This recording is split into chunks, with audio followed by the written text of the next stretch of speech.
Hi, welcome to Visual Studio Toolbox. I'm your host, Robert Green, and we are at Build at the beautiful Washington State Convention Center. And my guest today is Mikayla Hutchinson. Hi, Mikayla. Hi. Busy week for you. Yeah, it's been very busy, lots of exciting things going on. Lots of great announcements at Build, including the general availability of Visual Studio for Mac. Yeah, and that's super exciting. It's something we've been working on for a long time. It's got lots of great functionality, and it's great to be making it available for people to download and get to grips with. And in true new Microsoft fashion, not only did we announce the GA, but we also announced there's already a preview of the next version. Yes, yeah. This is the new Microsoft, right? This is, we don't release something and then wait a year or 2 years or 3 years. We release something and we're already on a preview, we're already moving forward. That's very cool. Yep, and there will be lots more updates to come after this. Cool. So give us a sense for Visual Studio for Mac. What are the primary scenarios that it's aimed at? It's obviously a version of Visual Studio that runs on the Mac, but what are the key scenarios that we're trying to cover here? So our focus is very much on technologies that are top of mind for developers right now who are focusing on mobile and cloud. So for mobile, we have support for Xamarin iOS, Android, and Mac. And for cloud, we have support for .NET Core with ASP.NET Core, Azure Functions in the preview, support for deploying to Azure, and so on. So you can build both the front end of your app and the back-end service that powers it and any websites associated with that, all in one solution, in one place, in one language. There's also ASP.NET Core in there. There's Unity support, so it's basically cross-platform. Is it all cross-platform .NET? Is that a fair assumption? Yes. All of these projects you can also open in Visual Studio on Windows, and they should just work the same way there. Okay, so if you're doing cross-platform .NET on the Mac and you want the goodness of Visual Studio, this is Visual Studio for Mac. It is. All right, sweet. Now, I was reading in the press today some stories about it, and I saw a writer who I won't name, who said that this is essentially a rebranding of Xamarin Studio, which is not true. It's not true. It is. So we did start from Xamarin Studio, and that was our mobile-focused development experience. But we took a lot of great technologies from Visual Studio on Windows and added them into there to make it a much broader development experience. So you could target the cloud and games and so on. So you have this full broad experience rather than just being focused on a single scenario. Okay, cool. Let's see a couple demos. Then I've got other questions. Great. So we'll start off with just a very quick tour of what it looks like. This is the preview, because I always install previews. And this is the welcome screen. As you can see, I only have one recent project here. We'll get to that in a bit. And if we go to the menus, you can see that they look like Mac menus. We have done our best to make it feel like a native Mac experience so that developers who are at home on Mac won't feel like this is just a Windows app on Mac, but is actually a Mac app. Or Windows developers moving over to Mac for the first time will have to learn what that means. We'll have to learn what the menu structures are like on the Mac, right? Yes, so they will. It's nice that we don't give you the opportunity to not learn that. Yeah. If you're going to be on a Mac, you're just going to have to bite the bullet and learn it. Yeah, and it'll work like all the other apps on the Mac. You will have to learn that to use a Mac. Yes. And yeah, we're trying to be like a good citizen on Mac OS. Yep. And within that, we also try to make it feel like Visual Studio, and sometimes these two things are hard to balance, and we hope we've got that balance right. Yes. But I think we have. So if I go to File, New Solution, you can see here we have quite a broad range of project types here. We have some really cool templates like this native app template that creates an iOS app, an Android app, a shared project to share code between them, and a .NET Core Web API backend that the apps call into. So you can actually create that solution, set breakpoints in the front end and the back end, launch it and debug your client and your server at the same time. Cool. And in those apps, of course, the iOS and Android apps, you have full access to the Xamarin iOS and Xamarin Android bindings to the native APIs, and you can do anything that any other app could do on those platforms. We also have a Xamarin Forms variant of that. We have the individual iOS and Android app templates. And we also have the .NET Core templates here. This is another one of the pieces of technology that we brought over from Windows. This is using the exact same project templating engine that Visual Studio on Windows does. The exact same template files are being used to create these projects. And so these are the same projects. So if you create a Xamarin project on Visual Studio Windows, go over to Visual Studio for Mac, open it up, it just works, and vice versa, right? Yes, exactly. That's cool. So if you have some developers on your team who like working on Windows and some who like working on Mac, then both sets of developers can be happy. And they can both work where they like, but still work on the same code. Right. Or you might work on the Android project in Windows because you like Windows, but then switch over to Visual Studio for Mac to work on the Mac version because I know that today you can have Visual Studio talk to a Mac and connect, and you can do that, but this seems way more elegant. So if you're going to buy a Mac, which you have to anyway, I don't know why you wouldn't use Visual Studio for Mac on the Mac, be in Windows if you're doing the Android and the UWP part if that's part of the Xamarin Forms application. And then when it's time to work on the Mac side, switch over to the Mac since it's the same project, similar. It's an IDE you're used to, but it's just native. I would think that could wind up making you more productive. Yeah. Seems like a cool scenario. Yeah, it is definitely true that although Visual Studio extensions on Windows do allow you to do everything with iOS that you could do on a Mac. On the Mac, you're just a little closer, right? Yeah. You have the simulator running on the same machine. You don't have to pair it to a remote build machine. You don't have to hope that it can find the Mac agent, and I wonder if running if the simulator's not faster native on the machine as opposed to being marshaled over over the network. Yeah, I wouldn't say that the overhead of remoting the simulator is noticeable. Okay. I've never seen anyone complain about it, but it is there, and yeah. Okay. And then how does the Xamarin Forms Live Player fit in where you can, that was showed this week, where you could just plug an iPhone into your Windows machine and run the app on that? Does that mean you don't need to buy a Mac? No, it's the player has sort of two aspects. The first is that we want to make it a lot easier for people to get started without having to install the SDKs and provision devices and so on. And so it makes it much easier. You don't have to download all of those and install those and get them all set up. But at some point, you will reach things that you will then need the SDKs for, and hopefully you'll be able to spend a few weeks until you reach that point and build a prototype and be happy that this is the solution you want to go with before you hit that point. But you will need the Mac at some point. Okay. And the other thing is that we're building a new development model, essentially, of the live updating. So you can see the app on your device, and as you write code, the code that you're writing is dynamically sent to the device without you even saving. Right. And you see it running live. So it's a very hands-on development experience. You don't have to recompile, redeploy, reattach the debugger, and so on. Yep. It's just a really cool development model. And I assume that also works if you plug the phone directly into your Mac machine.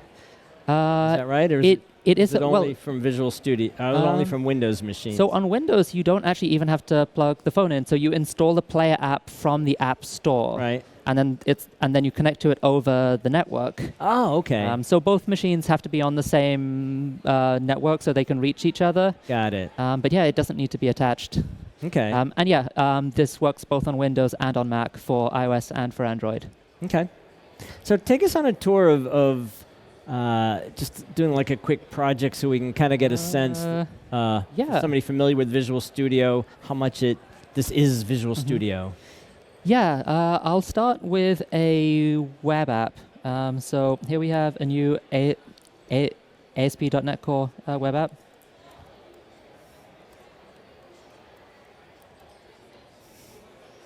And you see here I can just check this and get a Git repository initialized automatically.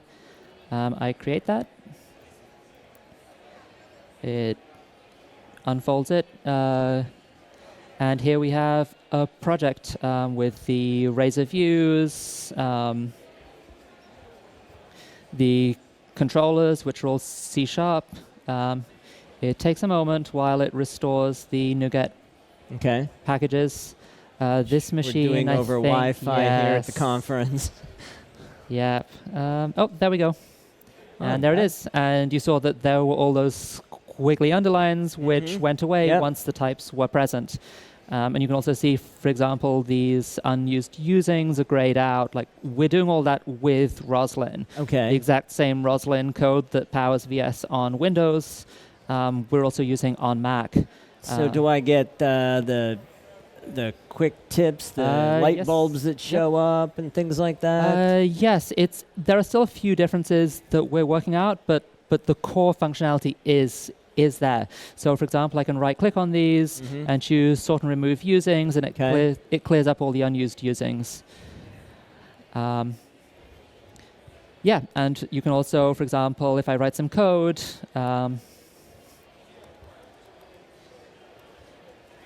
you can see you get the same C# IntelliSense as you would expect on Windows. Okay. Would I get? And I don't want to just come up with a list of every new thing in Visual Studio 2017, so you can say no to the things that aren't in there. What I'm trying to get a sense of is if I move over from Visual Studio on Windows to Visual Studio for Mac, can I expect most of what's there, a bunch of what's there, some of what's there, increasing over time? Like, do I get, click to run? Do I get IntelliSense filtering? Do I get find all references and all of that? All of the IDE stuff? Yeah, I'd say within the scenarios that we're focused on supporting, you'll get most. Okay. Within the other scenarios, not so much. Okay. But yeah, you can see, for example, the quick fixes. There's all of the Roslyn quick fixes. Okay. Also can. Yeah, and there are the hints and so on. So this is suggesting that this is never assigned. So you can choose to split that, then use Alt Up to shift that into a field. Yeah, so this is the ASP.NET Core project. Something else I just want to point out quickly is for CSS files. Yep. We actually brought over the CSS IntelliSense from Windows. That was something that the same team that builds that on Windows built for Mac. Okay. So we have the exact same CSS IntelliSense that you'd expect. And not just CSS, but also HTML and JSON. Okay. And there are more things that we'll be bringing over time. Another really cool thing I want to call out very quickly is that we have Docker support. That again was built by the same team that built the Docker tools for Windows. Right. So if I add Docker support, it creates a Docker project. If I run that, I can debug the ASP.NET Core app running in a Docker container locally. Cool. And then there's also the ability to publish to Azure using the same underlying plumbing. Publish to Azure. Here it is. I don't have my account set up quite right here, but oh, there we go. I'm not going to log in right now. That's but yeah, it works. Right. Okay. So we talked about Xamarin. We talked about ASP.NET Core. I should just clarify briefly that the Docker support is in the preview, not in GA. Okay. but all the other features I showed are in GA. Well, the live players. Oh, the will be live in the players are preview as also well, right? Even in preview, Visual yeah. Studio for Windows, Yep. that's in preview as well. Yep. Yeah. Yeah, so Preview has the Azure Functions, Live Players, IoT, and Docker. Okay. And then we've also got support for Unity. Yes, and that's something that's very exciting because I personally find game development very exciting. I go to the Game Developers Conference most years. I've done a bunch of game jams, and yeah, I've seen game developers using Unity on Mac having trouble writing C# code in the various editor options they had available. And so we've actually brought over the Visual Studio tools for Unity experience from Windows to Mac. So it's not just the ability to edit the files, but also IntelliSense for the special method names that Unity has, the ability to attach to the Unity player, and also a way to rearrange the solution tree so it looks like the Unity file layout, so you get less of a mismatch between the Unity and Visual Studio views of the world. Okay. So kind of getting back to the idea of what you can expect and what will be on there. Let's talk about kind of your philosophy for what types of things will be there, and then if there are things people want, do they continue to just go to user voice and ask for them? So, the Cloud Explorer, right? Or I don't know if it's in there. If it's, if it's not in there, what's our thinking on that? And how do you envision moving forward in terms of keeping the experiences as close as possible? And I should even ask, is that really the target scenario, right? I mean, is it more important for me being Visual Studio for Windows to be able to go over to Visual Studio for Mac and not whine that things aren't there? Or is it more important for somebody who's on the Mac, not using Visual Studio at all, to come over and get a full-featured IDE? Are those equally important? It is a bit of both. There are certain scenarios, the mobile and cloud scenarios and game development via Unity that we are focused on, right? Because we'd rather do some things really well, and those things that, for a lot of people, those are the things that they need to do, and they don't need the other features. Right. And so we want to do those things really well, and add other things later.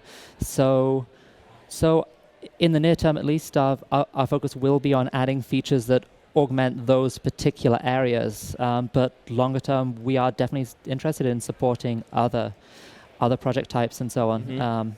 And as you mentioned, our user voice is the way to let us know about things that. Okay. For developers to let us know about the features that they care about and that they want to see. Right. Yeah, that'll be interesting to watch. Yeah.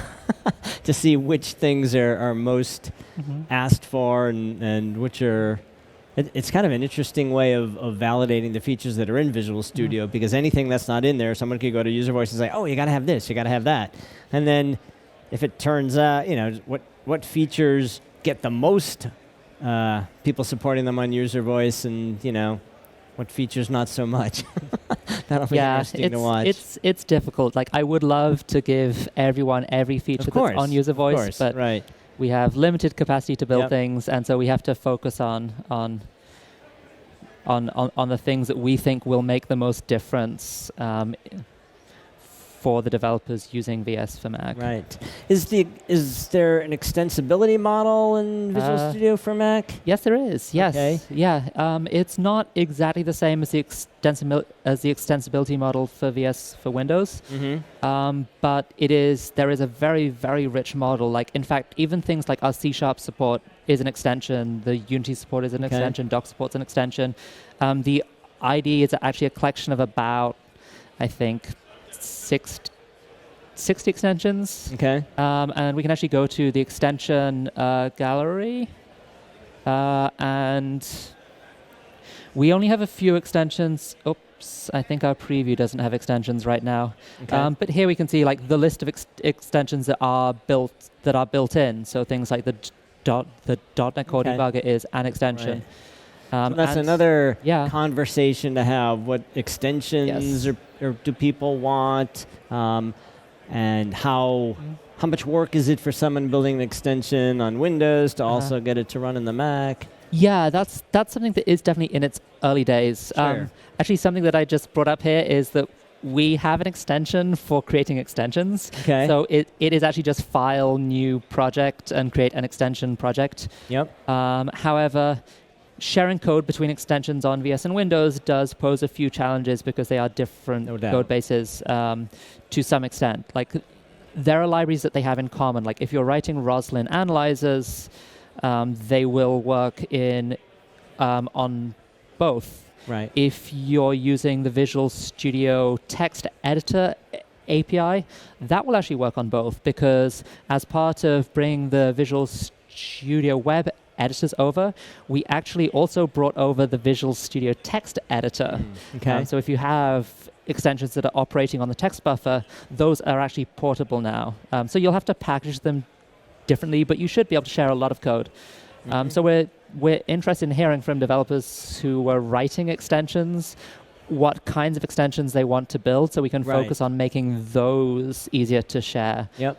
And then working with anyone currently writing a Windows extension that wants it to work in the Yep. Mac, if they're having difficulty or have questions about it, Yeah, they know who to ask. yeah, for sure. I'm probably the best person to ask about that. I actually wrote the extension that helps you write extensions. Okay. It's something that I care a lot about. All right, cool. Okay. So there's a community edition, there's a pro edition, there's an enterprise Yep. edition, so same licensing as Visual Yep, Studio. exactly the same. So if you have a pro or enterprise, you can download the corresponding version. If you just want to start playing with it, you can go get community. People should play around with it. Use Yep. the usual places to let us know what's going on, particularly user voice and Yep. and other places. Exactly, yeah. And to get to use a voice or send feedback, we have those right there in a help menu. Report a problem, provide a Cool. suggestion. Those will send you to our user voice or to our developer community portal. All right, awesome. Thanks for coming on and showing us this. Thank This is you. really, really exciting Yeah, stuff. I'm super excited. I can't wait to see all the things that people build with it. Yeah. Download it, play around with it, let us know what you think, and we'll see you next time on Visual Studio Toolbox.